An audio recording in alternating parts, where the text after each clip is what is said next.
C'était une nuit froide qui tombait ce jour-là.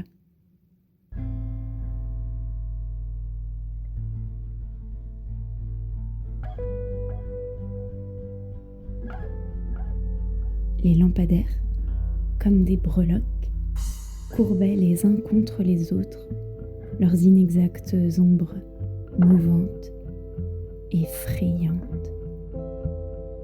Ce sont dans ces nuits-là, dit-on, que sort se promener la vétuste âme de la ville.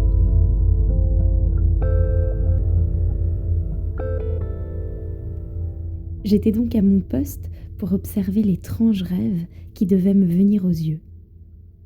J'avais pris mes jumelles et une paire de jambons. C'était pour au cas où, car en principe, j'ai toujours faim.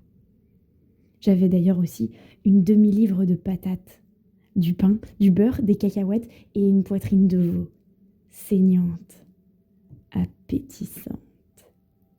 Comme j'avais hâte que tout commence. J'attendais donc en cet état, suspendu comme le temps et le fleuve congelé, quand apparut pour la première fois de ma vie. Il y a une première fois à tout.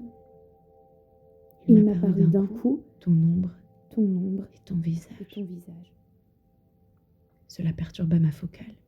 Je dus régler mes jumelles. Jamais je ne t'avais prévu. Comment peut-on t'imaginer?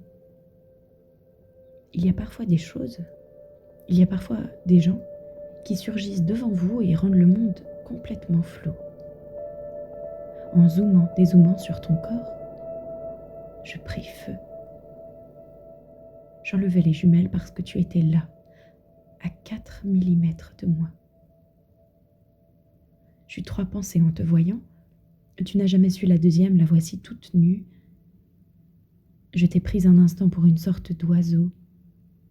C'est pour ça, pour cela seulement que je t'ai dit de suite, est-ce que c'est vous l'oiseau du soir? Êtes-vous l'âme de la ville? Tu gardas le silence. Cela semblait confirmer ma 3e pensée, une intuition féroce. Nous ne parlons sans doute pas le même langage.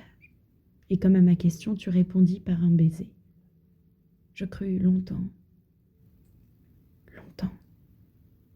que les bêtes comme toi ne savaient pas parler. Quand nos lèvres eurent fini de valser 4 à 4, mes yeux me demandèrent s'ils pouvaient pour toujours rester fermés et déguster la chaleur de ta peau. Je leur dis que bien sûr que non. Des yeux, c'est fait pour voir le monde. Alors très lentement, comme une fleur en plein matin, ses yeux sur toi se sont rouverts. Quel étrange animal es-tu? C'est t'entendre répondre qui me passa l'envie de jamais plus les refermer. Appelle-moi comme tu le désires. Je suis un animal sans nom. Ta voix comme une boule chassa mes idées noires. Je mis un temps à chuchoter. Je n'ai pas d'idée cette nuit. Tu ne dis rien. Puis-je t'appeler l'animal sans nom? Tu ne dis rien. Peut-être que tu étais muet à l'exception d'une seule phrase. Ça n'a pas l'air de bien te plaire. Tu ne dis rien. Alors évidemment, je cherchais un terrain d'entente. Veux-tu de la poitrine de veau? Tu pris un air très étonné, puis cela te fit grandement rire. Quelle drôle de femme étrange es-tu? Les compliments me font rougir. Je suis la femme sans nom.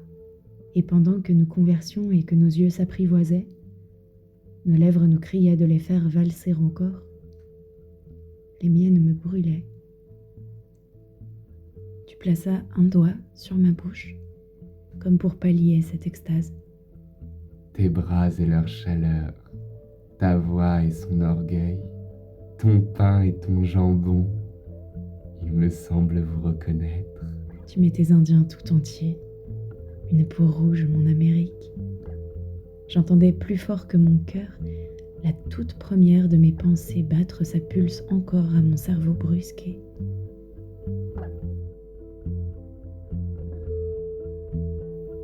je ne voulais aimer que toi, jusqu'à la fin des temps. C'était stupide, adolescent. Mais c'est dans ces nuits-là, dit-on, que l'improbable règne et qu'il faut croire à tout.